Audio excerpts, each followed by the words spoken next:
Jesús iba por toda Galilea, enseñando en sus sinagogas y proclamando el Evangelio del Reino. San Mateo 4:23.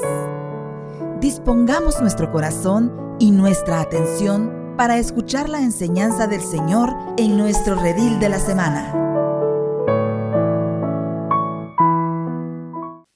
Muy buenas noches, amados hermanos y hermanas. Vamos a comenzar esta tarde calurosa con la clase de este día. Se refiere a al sacramento de los sacramentos, que es la Eucaristía, la misa, la Santa Misa. El objetivo de esta clase es comprender que el sacramento de la Eucaristía, que por cierto lleva diferentes nombres, es como debemos nosotros interpretarla. Pero bueno, vamos a entregarle el momento a nuestro Señor en el nombre del Padre, del Hijo y del Espíritu Santo. Amén. Bendito Dios que nos hace vistas, que estés a través de tu Santo Espíritu en cada uno de los corazones de los que estamos reunidos en tu nombre, porque sabemos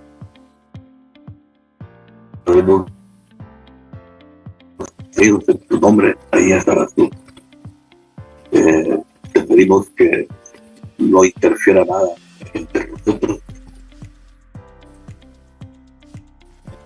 y nuestro pensamiento esté enfocado en lo que quieres decir esta noche.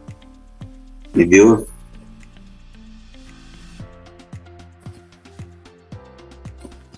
bajo la intercesión de nuestra Santísima Madre, la Virgen María.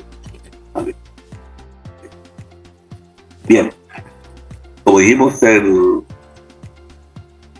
sacramento de la Eucaristía lleva diferentes nombres, diferentes acepciones. Uno de ellos, el más conocido de misa, viene precisamente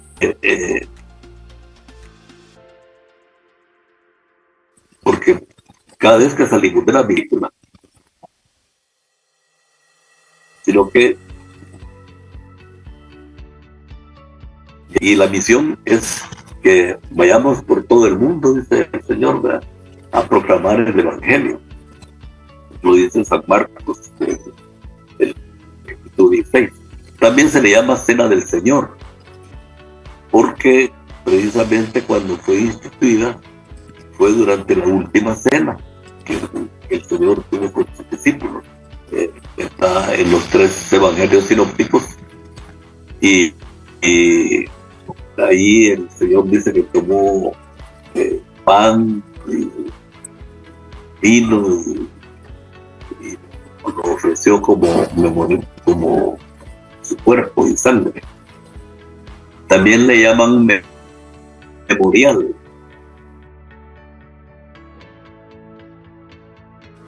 porque es un traer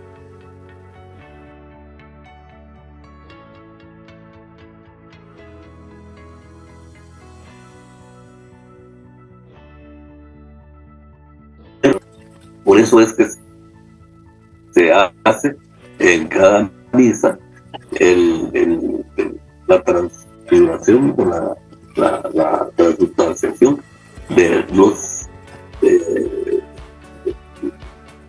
las cosas que son la hostia y el vino, que se transforman en el cuerpo y la sangre de nuestro Señor.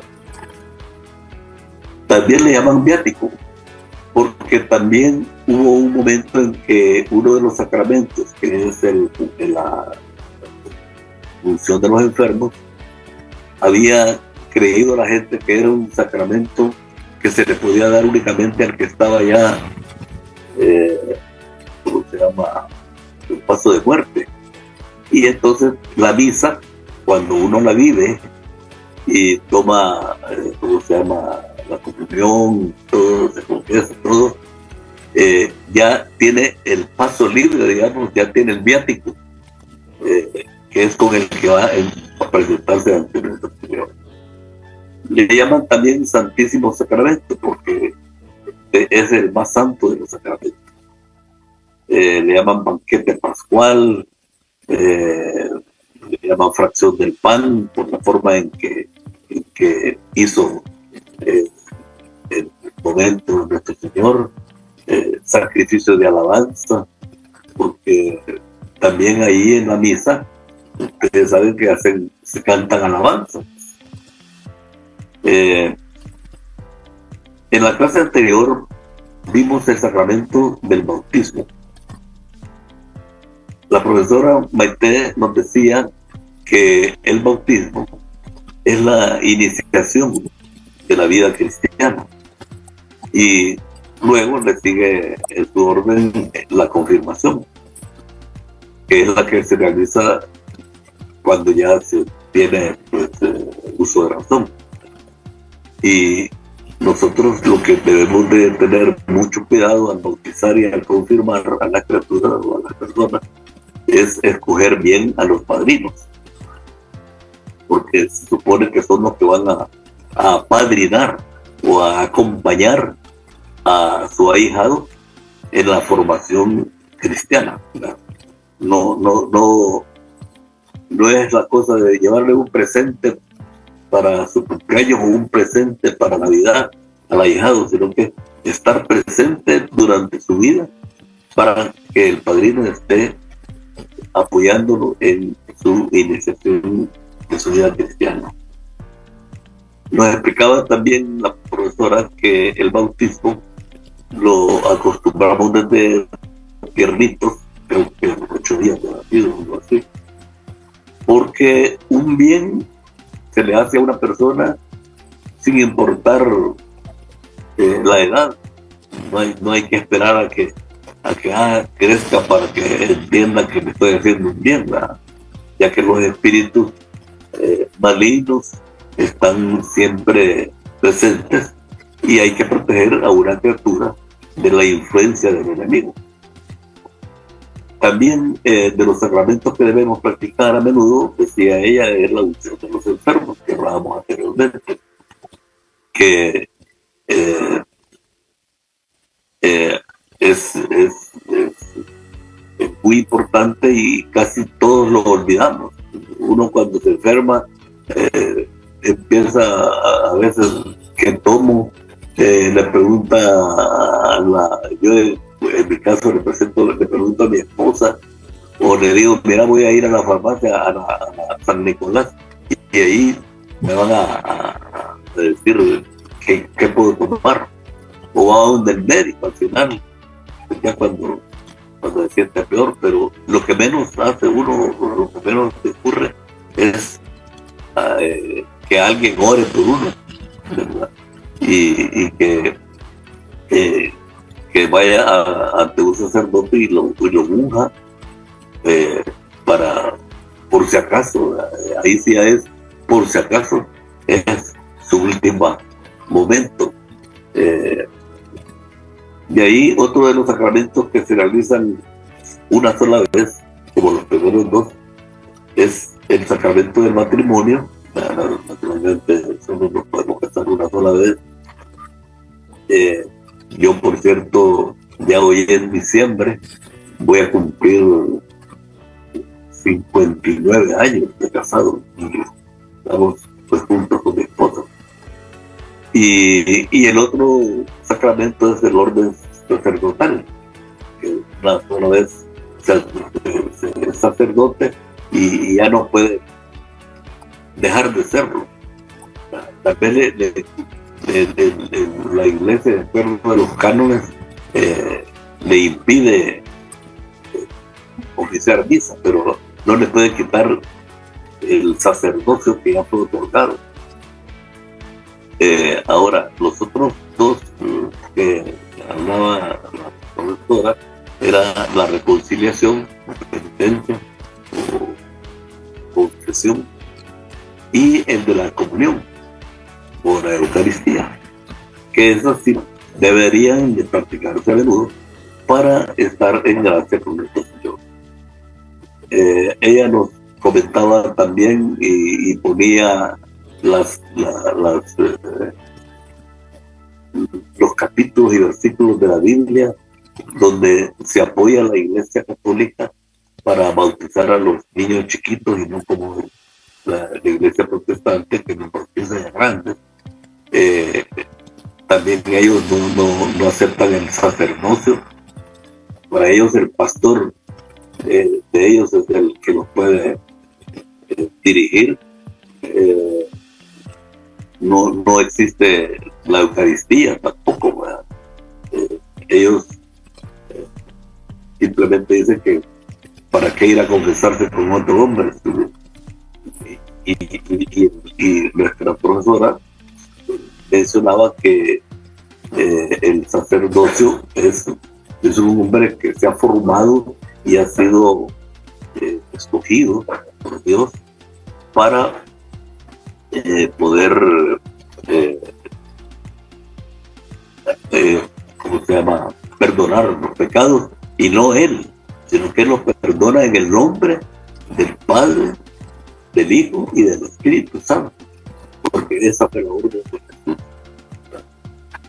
Dice San Lucas capítulo 22 del 19 al 20, que si tienen ahí ¿cómo se llama?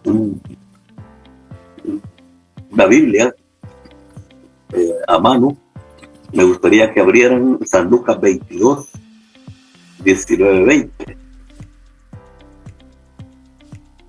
Ahí vamos a ver lo que significa la Eucaristía, que es una acción de gracias, ¿no? Que durante la última cena nos relata San Lucas lo siguiente. Voy a leerla.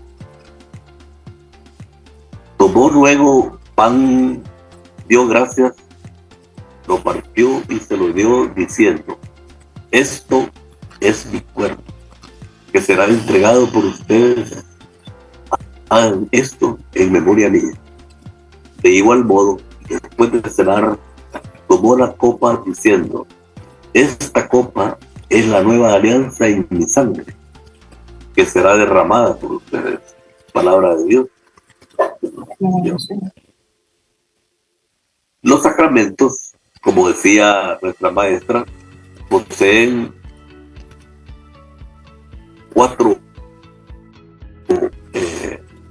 cinco nuevas formas, cinco aspectos, digamos, que son el signo, la materia, la forma, el ministro que ejecuta y el sujeto, que es el que recibe el sacramento.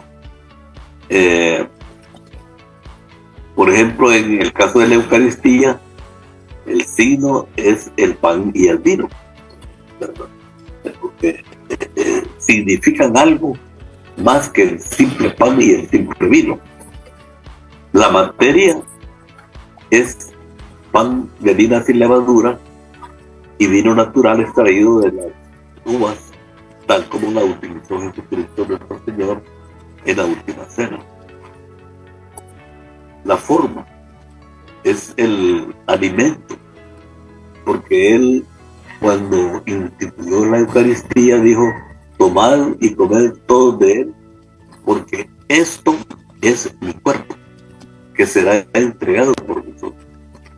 Y también dijo: tomad y bebed todos de Él, porque esta es mi sangre, sangre de la alianza nueva y eterna, que será derramada por vosotros y por muchos para el perdón del pecado. Esa es la forma del sacramento. El ministro es el sacerdote que, en memoria de Jesucristo, consagra el pan y el vino, siguiendo el mandato de Jesús cuando dijo: hagan esto en memoria mía. Y como les decía, el sujeto del sacramento es cualquier persona que comulga y cumple con las condiciones necesarias para recibir la comunión. Ahora, todo sé si saben ustedes cómo es que se debe recibir, cuáles son esos requisitos para poder participar de esta celebración. Lo primerito, pues como decíamos, lo más importante es haber sido bautizado y confirmado. Si ya es una persona bautizada y confirmada, puede recibir la comunión. Luego, estar en gracia, en estado de gracia, sin ningún pecado mortal no confesado. Y también, por último, digamos, no haber tomado alimentos una hora antes, por lo menos. Ahora vamos a ver cuáles son las gracias concedidas por la Eucaristía. La primera gracia obtenida es que es un alimento de vida espiritual. La Eucaristía, decíamos que es el memorial de la Pascua del Cristo, es decir, de la obra de la salvación que realizó por la vida, muerte y resurrección de Cristo, que se hace presente en la liturgia.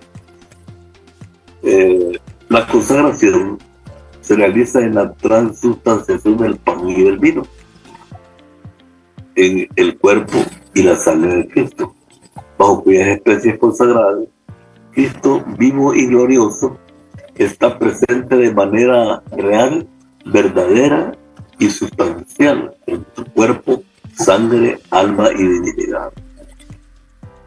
Por eso se dice que Cristo fue tan humilde, siendo el Hijo de Dios, que como Jesús de Nazaret escondió en su hombría, en el hombre, su divinidad. Y en la Eucaristía esconde su humanidad y su divinidad. Porque precisamente a veces nos toca como Santo Tomás, ¿verdad? Que cuando le dijeron los demás discípulos del Señor y los apóstoles que Cristo los había visitado, que había resucitado, ¿qué es lo que dijo Santo Tomás? Si no meto mis dedos en sus manos y mi mano en su costado, no creeré. O sea, hasta no ver, no creer. Y cuando se le presentó el Señor en la segunda vez que estuvieron juntos, se le presentó y le dijo: Tomás, le dijo, tú que no creías, toma tu mano y métela en mi costado. Y entonces la respuesta de Tomás fue: Señor mío y Dios mío. Y todavía le hizo un reclamo a nuestro Señor, porque le dijo: porque me has visto, has creído. Dichosos, le dijo, los que sin haber visto creerán. O sea que esto a mí me da una lección, que muchas veces uno dice hasta no ver, no creer. Pero en estos casos de la espiritualidad hay que creer para ver. Me explico. Si usted quiere ver primero para estar convencido, ahí se va a quedar esperando los milagros del Señor. Porque el Señor nos da, o no, pues la Biblia nos da la definición de la fe, que es estar seguro de las cosas que no vemos, que se realizan, y dar gracias, aunque no veamos que se han dado.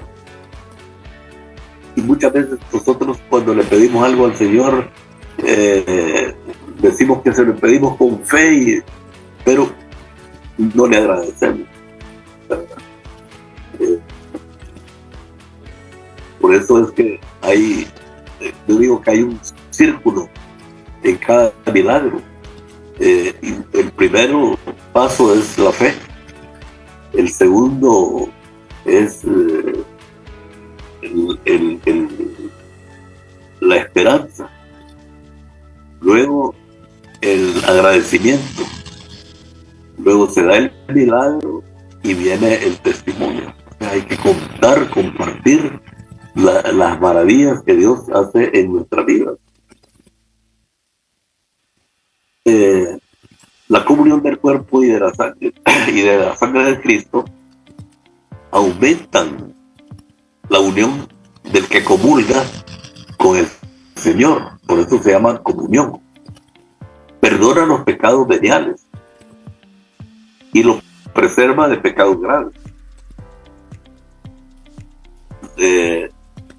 Los lazos de caridad entre el comulgante y Cristo son reforzados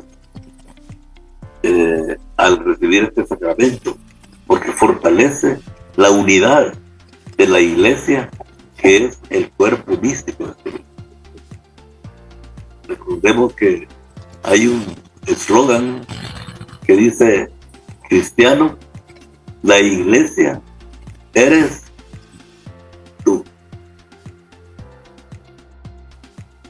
Bien, el sacramento de la Eucaristía es el culmen también de la iniciación cristiana. Los que han sido elevados a la dignidad real por el bautismo y confirmados en la confirmación, participan por medio de la Eucaristía con toda la comunidad en el sacrificio mismo de Cristo. Nuestro Señor, la noche en que fue entregado en la última cena, instituyó el sacrificio eucarístico de su cuerpo y su sangre para perpetuar por los siglos de los siglos hasta su regreso, que es la parucía, ¿verdad?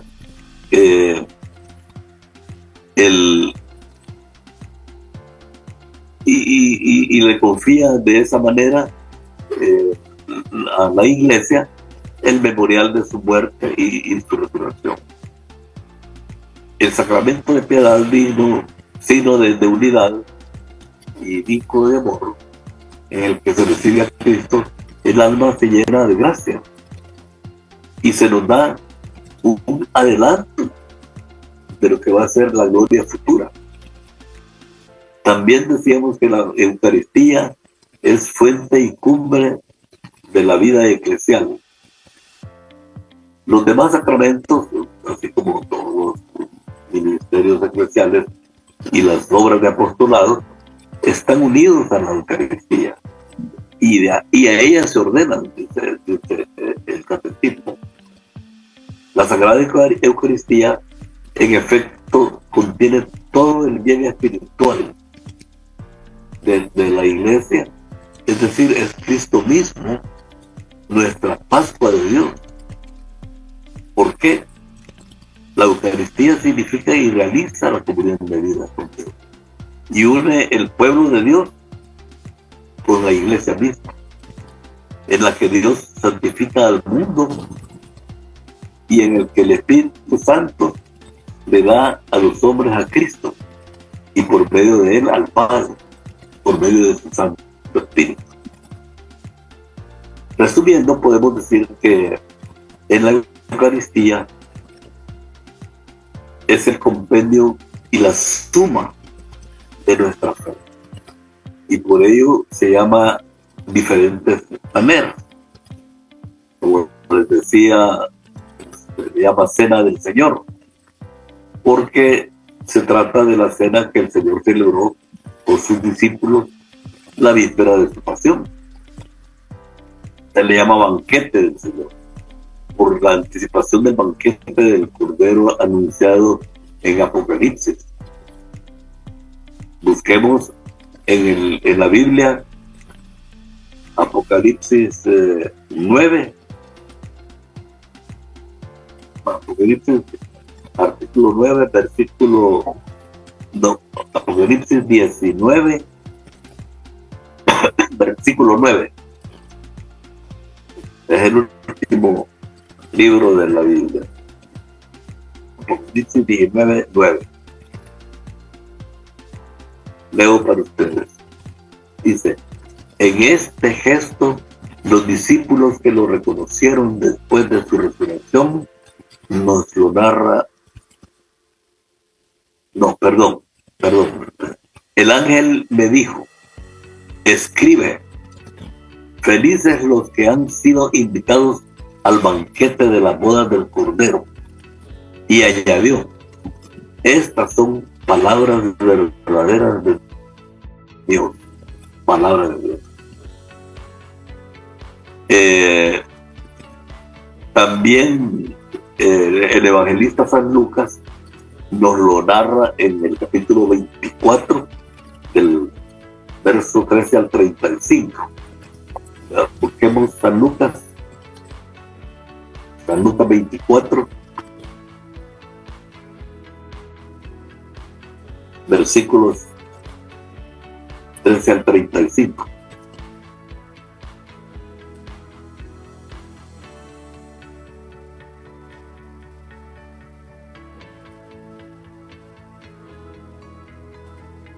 Leo para ustedes. Dos de los discípulos, seguidores de Jesús, que no eran del grupo de los 11 apóstoles, se dirigían aquel mismo día a un pueblo llamado Emaús, a unos 11 kilómetros de Jerusalén. Iban hablando de todo lo que había pasado. Mientras conversaban y discutían, Jesús mismo se les acercó y se puso a caminar a su lado. Pero aunque le veían, algo les impedía reconocerlo. Jesús les preguntó: ¿de qué venís hablando por el camino? Se detuvieron tristes y uno de ellos, llamado Cleofás, contestó: seguramente tú eres el único que, habiendo estado en Jerusalén, no sabe lo que había sucedido estos días. Le preguntó: ¿qué ha sucedido? Le dijeron: lo de Jesús de Nazaret, que era un profeta poderoso en hechos y palabras delante de Dios y de todo el pueblo. Los jefes de los sacerdotes y nuestras autoridades lo entregaron para que lo condenaran a muerte y lo crucificaron. Nosotros teníamos la esperanza de que él fuese liberado, el libertador de la nación de Israel. Pero ya han pasado 3 días desde entonces. Sin embargo, algunas de las mujeres que están con nosotros nos han asustado, pues fueron de madrugada al sepulcro y no encontraron el cuerpo, y volvieron a casa contando que unos ángeles se les habían aparecido y les había dicho que Jesús está vivo. Algunos de nuestros compañeros fueron después al sepulcro y lo encontraron todo como las mujeres habían dicho, pero a Jesús no lo vieron. Jesús les dijo entonces: qué faltos de comprensión sois, y cuánto os cuesta creer todo lo que dijeron los profetas. ¿Acaso no tenía que sufrir el Mesías estas cosas antes de ser glorificado? Luego se puso a explicarles todos los pasajes de la Escritura que hablaban de él, comenzando por los libros de Moisés y siguiendo por todos los libros de los profetas. Las Escrituras del Antiguo Testamento comprendían principalmente los libros de Moisés y de los profetas. Al llegar al pueblo donde se dirigían, Jesús hizo como si fuera a seguir adelante, pero ellos lo obligaron a quedarse, diciendo: quédate con nosotros, porque ya es tarde y se está haciendo de noche. Entró pues Jesús y se quedó con ellos. Cuando estaban sentados a la mesa, tomó en sus manos el pan y, habiendo dado gracias a Dios, lo partió y se los dio. En ese momento se les abrieron los ojos y reconocieron a Jesús, pero él desapareció.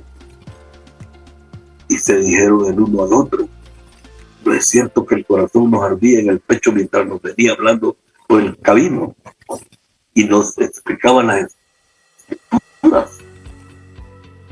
Sin esperar más, se pusieron en camino y regresaron a Jerusalén, donde encontraron reunidos a los 11 apóstoles y a los que estaban con ellos.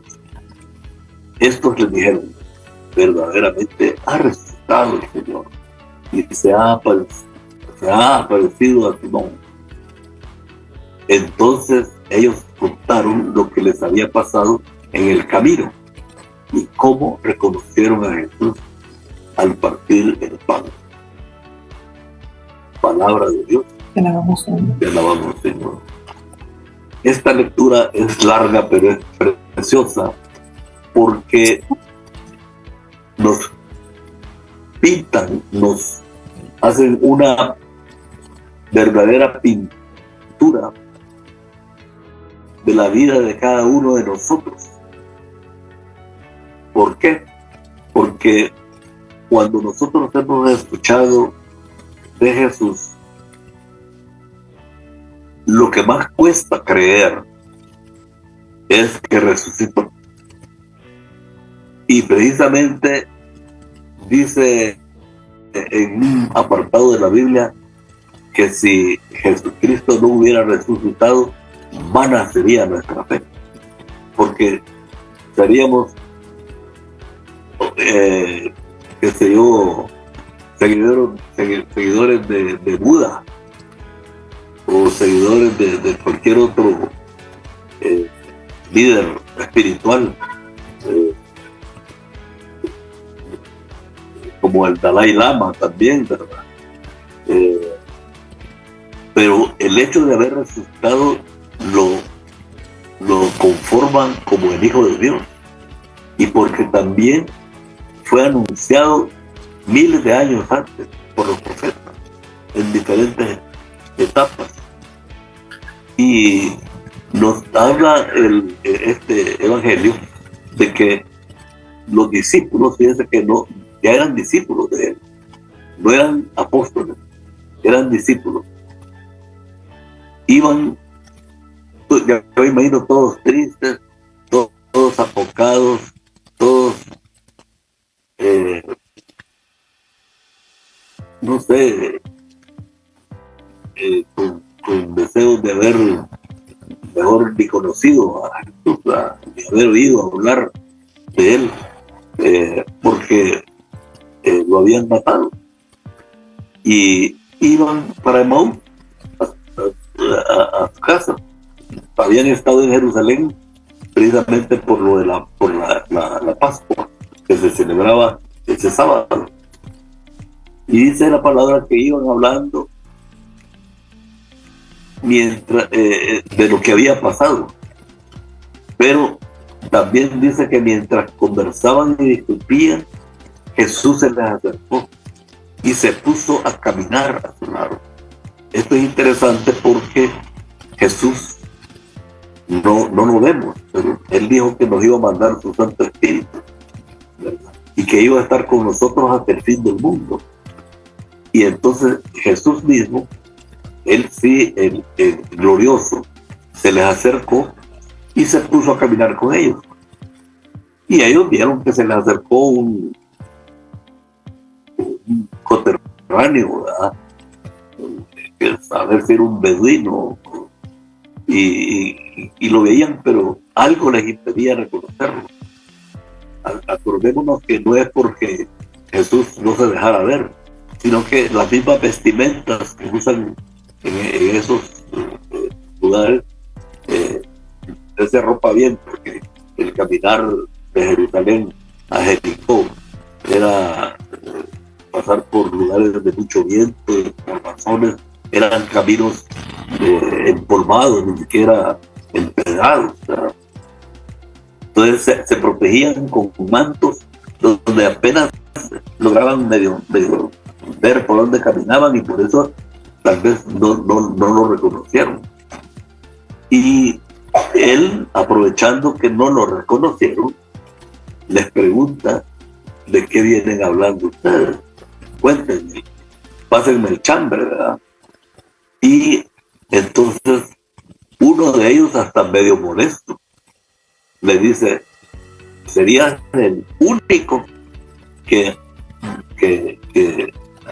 habiendo estado en Jerusalén, no sabe lo que sucedió ahí. Y todavía Jesús se hace el desentendido, ¿no? Y les dice, ¿y qué pasó? ¿Qué es lo que sucedió? Lo de Jesús de Nazaret, profeta poderoso en hechos y palabras. Y los jefes y los sacerdotes y las autoridades lo condenaron a muerte, lo crucificaron.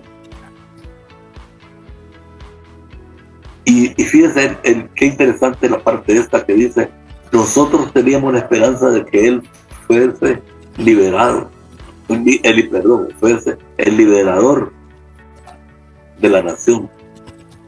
Pero ya pasaron 3 días desde entonces. O sea, no era que fuera inmortal, murió y lo enterraron. Pero ellos llevaban la esperanza. Así nosotros muchas veces, cuando empezamos los primeros pasos de nuestro cristianismo, tenemos la esperanza de que nos van a hacer milagros a nosotros, ¿verdad? Y esperamos que nos resuelva problemas de que, como no hay visto, a lo mejor me va a hacer que me regalen ahí unos $1,000, o que me saque la lotería y me saque del problema que tengo, o que en esta enfermedad me sane rápido para no estar sufriendo tanto, que este problema que ya llevo tanto tiempo de estarlo padeciendo también, que ya mañana se me resuelva. Todos lo queremos expreso, ¿verdad? Y entonces aquí viene otro detalle importante, que en esa época las mujeres eran vistas como un ser inferior al hombre, pero Jesús, para hacer ver a la gente que ellas eran igual o más importantes que el hombre, en todo lo que es la vida de Jesús aparecen mujeres a su lado, y dice ahí los mismos los caminantes de esta historia, que algunas mujeres dicen que fueron al sepulcro y no hallaron el cuerpo, y volvieron otra vez a Jerusalén a contarles, ¿verdad? Y a contarles lo que unos ángeles les habían dicho, de que Jesús estaba vivo y que los iban incluso los esperaba allá en Galilea. Y todavía dice ahí que algunos compañeros fueron al sepulcro y lo lograron todo como lo habían dicho las mujeres, pero que no habían visto a Jesús.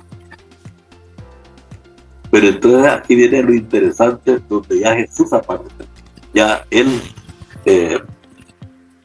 posiblemente no se quita el manto, porque todavía no lo reconoce, pero les da la lección y les dice que faltos de comprensión son ustedes. ¿Cuánto les cuesta creer lo que dijeron los profetas, verdad? Y se puso a explicarles todos los pasajes de las escrituras, desde Moisés hasta el libro de los profetas. Y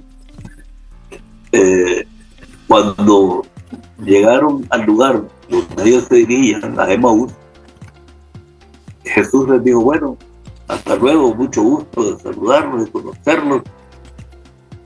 Y aquí viene una cosa bien importante que también nosotros tenemos que estar conscientes. ¿Qué es lo que le dijeron ellos? ¿Qué le dijeron los caminantes de Emaús? Quédate con nosotros. porque ya es tarde y se está haciendo de noche. O sea, fíjense que bien importante esta solicitud, este ruego, no para que los cuidara a ellos, sino que, como quien dice, te queremos proteger. Ya es tarde, se está haciendo noche, te vas a tropezar, te van a salir animales en el camino. Y entonces Jesús se quedó con él. Y ahí ya me imagino que los dos caminantes ahí se pusieron a prepararle la cena, ¿verdad? Y le pusieron ahí la cena y el pan. Y ya cuando estaban sentados, vino Jesús.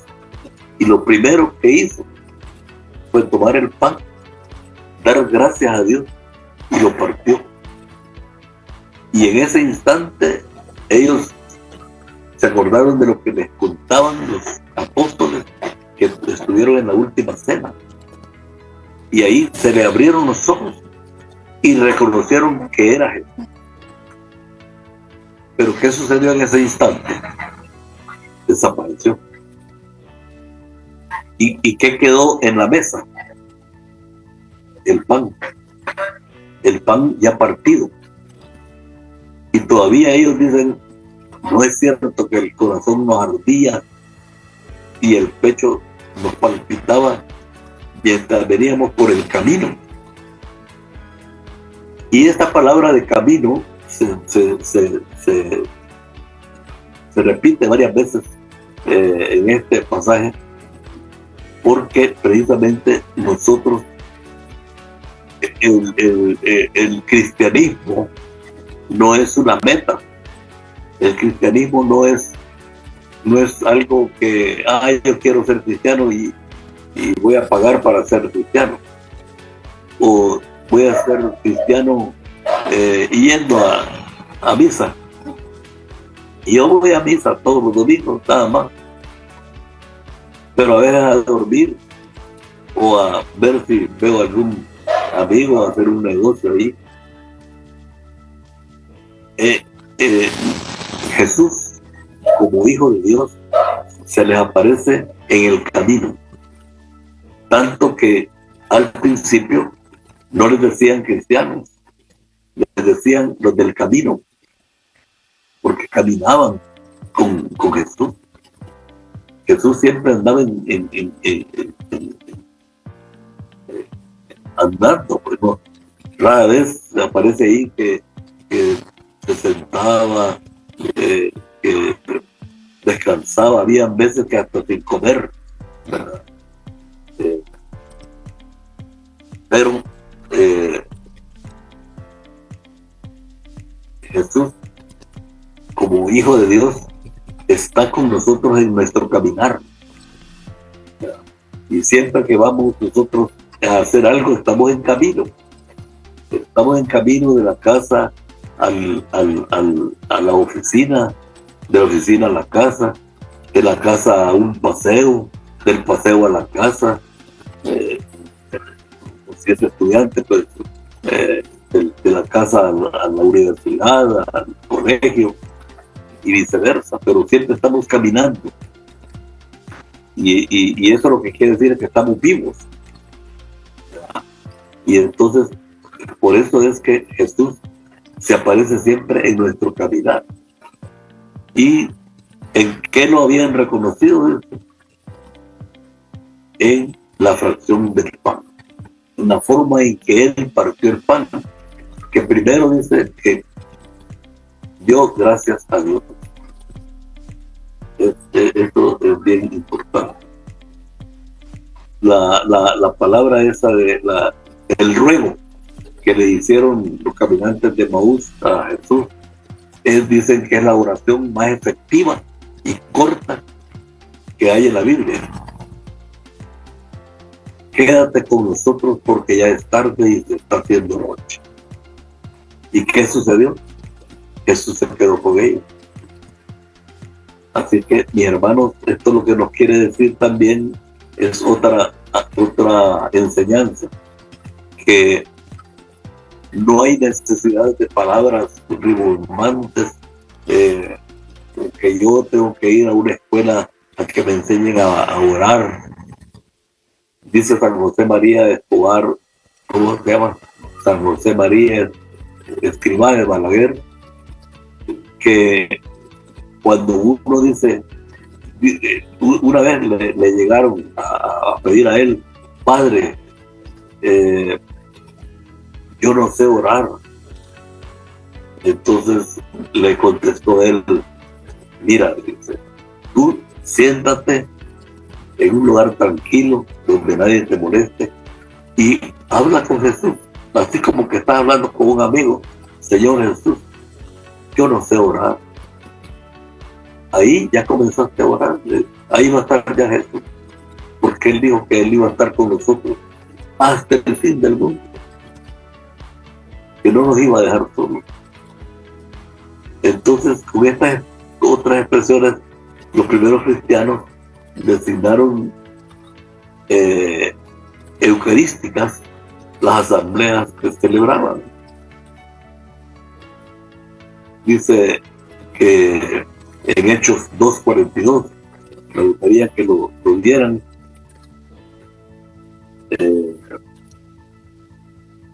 Hechos 2:42.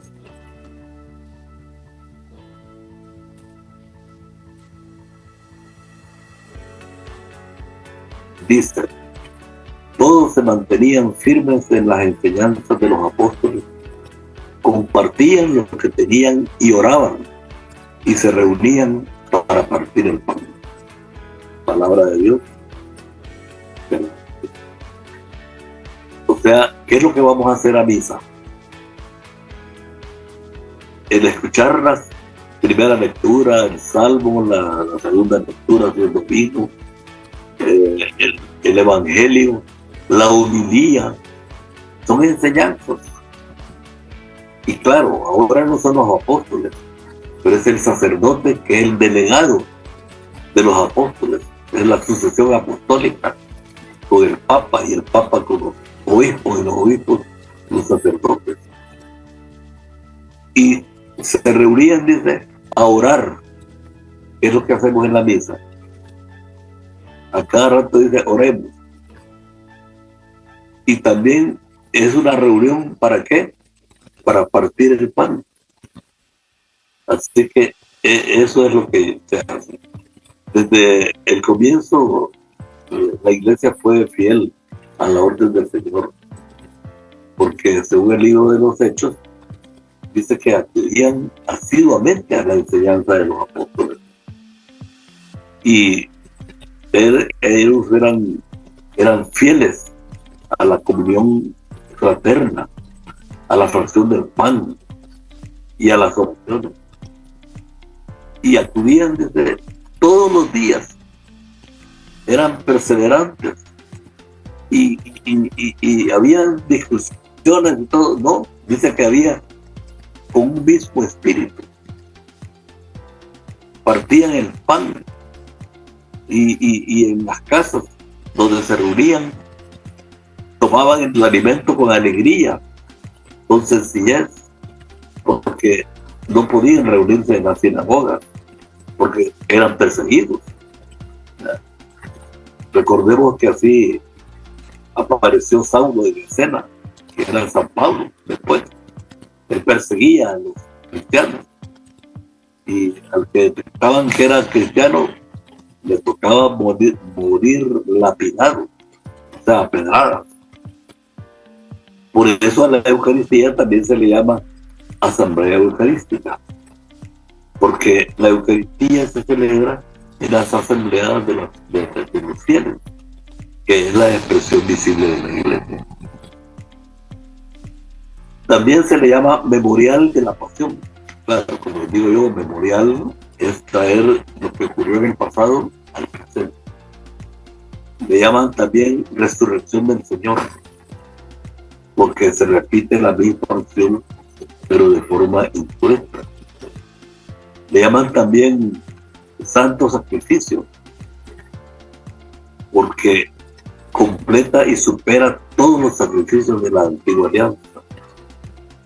Santa y divina liturgia, porque la liturgia de la iglesia, en la liturgia de la iglesia encuentra su centro, su expresión más santa en la celebración de este sacramento. Se habla también de Santísimo Sacramento, porque es el sacramento de los sacramentos.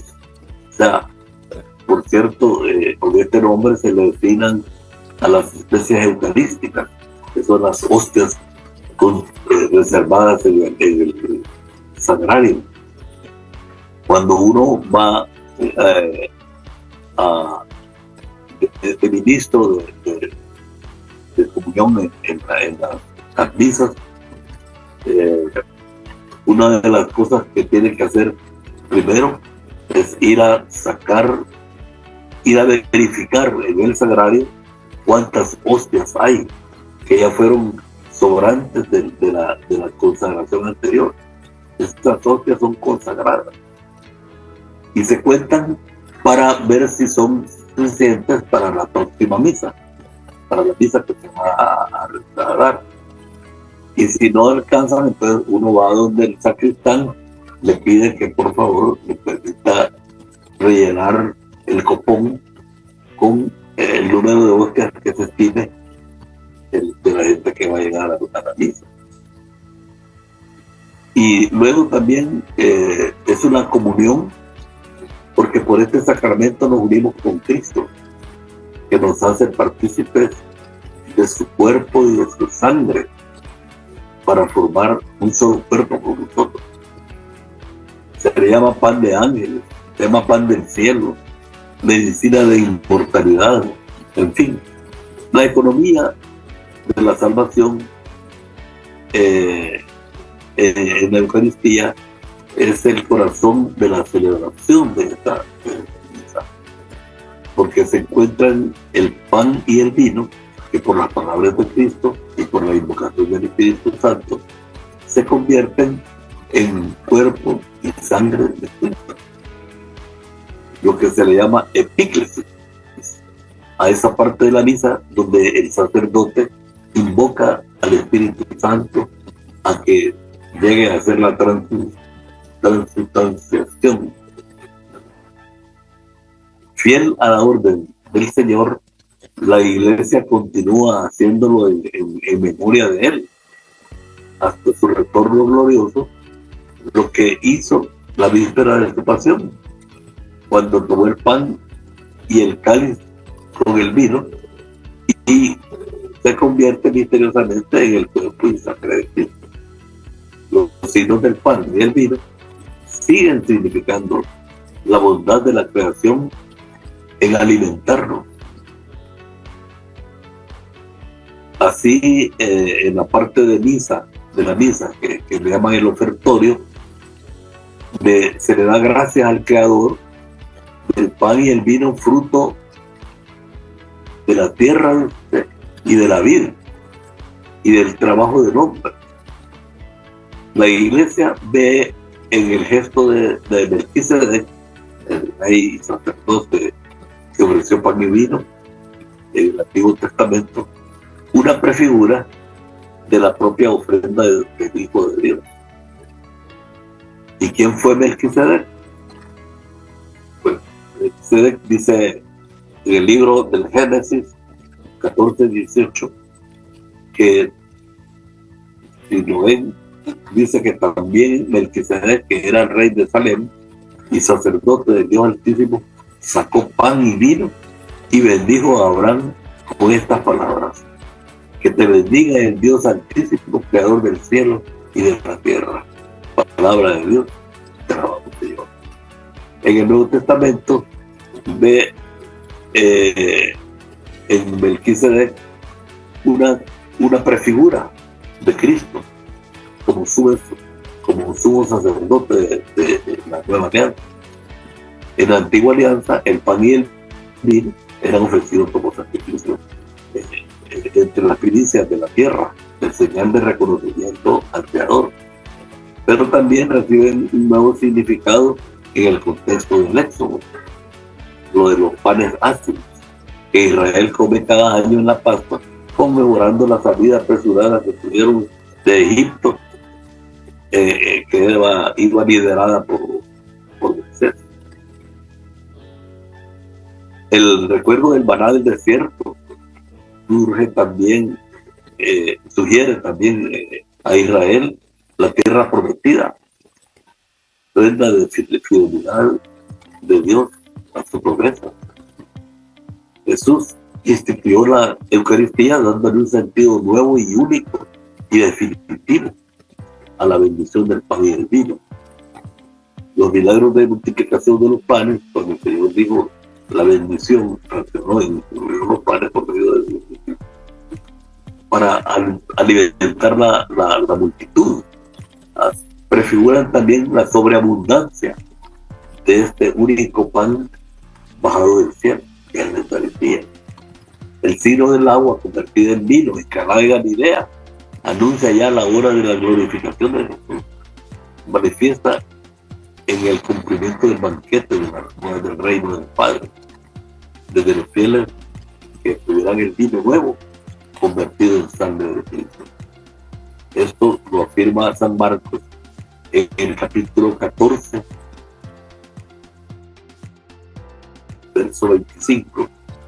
San Marcos 14, 25, que dice: os aseguro que no volveré a beber del fruto de la vid hasta el día en que beba vino nuevo en el reino de Dios. Y también la Eucaristía al principio fue división en los discípulos, porque los escandalizó. Les voy a leer el pasaje donde sucede esto. San Juan 6:56.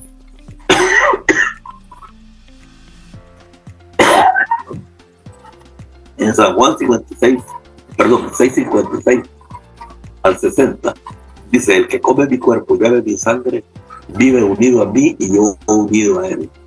El Padre que me ha enviado tiene vida y yo vivo por él. De la misma manera, el que me coma vivirá por mí. Hablo del pan que ha bajado del cielo. Este pan no es como el maná que comieron nuestros padres antepasados, que murieron a pesar de haberlo comido. El que coma de este pan vivirá para siempre. Jesús enseñó estas cosas en la reunión de la sinagoga en Cafarnaúm. Al oír esto, muchos de los que seguían a Jesús se dijeron: su enseñanza es muy difícil de aceptar. ¿Quién puede hacerle caso? Palabra de Dios, te alabamos, Señor. Esto es porque, como les decía, que querían, él a veces creen que somos caníbales, ¿verdad? Que comamos su carne y que como que somos vampiros, que bebamos su sangre. No, eso ¿quién lo va a aguantar? Y son piedras de tropiezo, porque el mismo misterio que ocasionó división hizo que se retiraran varios discípulos en ese momento, y todavía Jesús les preguntó: ¿y ustedes también quieren marchar? La Eucaristía fue instituida. José Ernesto, Dígame. le voy a agradecer mucho, por favor, que nos comparte el testimonio de la clase. ¿Cómo no? Uh-huh. Sí, es que ya estamos a un minuto de finalizar el tiempo. Gracias. Sí, muchas gracias. Bueno, mi testimonio es que yo fui ministro de comunión de oración perpetua en la parroquia de la Transfiguración hace algunos años, y ahí logramos hacer retiros espirituales. Llevé al padre Martín Ábalos con su grupo de alabanzas. Iniciamos a los grupos que se iban a encargar de supervisar que siempre hubieran por lo menos 4 o 5 personas, si no más, en oración permanente, ¿verdad? También, por otro lado, estuve en el Ministerio de Liturgia de la comunidad durante 8 años, y ahí aprendí muchas cosas de la misa, de la Eucaristía, como primero Pero se los voy a compartir un poco rápido. El año litúrgico comienza el miércoles de ceniza. Hay 3 ciclos de los años litúrgicos: el ciclo A, ciclo B y ciclo C. En el primero se lee el Evangelio de según San Marcos. En el ciclo B, en el ciclo A el de San Mateo. En el ciclo B, San Marcos. Y en el ciclo C, el de San Lucas. Y para ciertas ocasiones especiales, como la Cuaresma, la Pascua, se lee en el Evangelio según San Juan. Hay 2 años también en la liturgia, año impar y año par. Y en cada misa se utilizan los libros el libro de la sede, el misal romano, el leccionario, ¿verdad?, que es según el ciclo litúrgico. De ahí hay otros libros, ¿verdad?, como los ordos, que los usan para ciertas plenarias y lecturas para ritos específicos, como funerales, bautizos, bodas, de los enfermos. Y también hay tiempos litúrgicos, ¿verdad? La Cuaresma, que es un tiempo de preparación de inicio del año litúrgico. La Semana Santa, que es la Semana Mayor, la Pascua, el tiempo ordinario, el Adviento, la Navidad. Ahí finalizan los tiempos litúrgicos. Bueno, mis hermanos, ha llegado el momento de finalizar. Que Dios me los bendiga, y solo quiero que hagamos una pequeña oración dándole gracias a mi Dios por habernos permitido estar hablando de Él y que no nos distrajera nada. Gracias, mi Dios, bendito y alabado seas. Quédate con nosotros, así como te dijeron los discípulos de Maús, porque te necesitamos, Señor. Padre Santo, todo te lo pedimos en el nombre de Jesucristo, tu Hijo amado, nuestro Señor. Amén. El Señor me los bendiga a todos y feliz noche.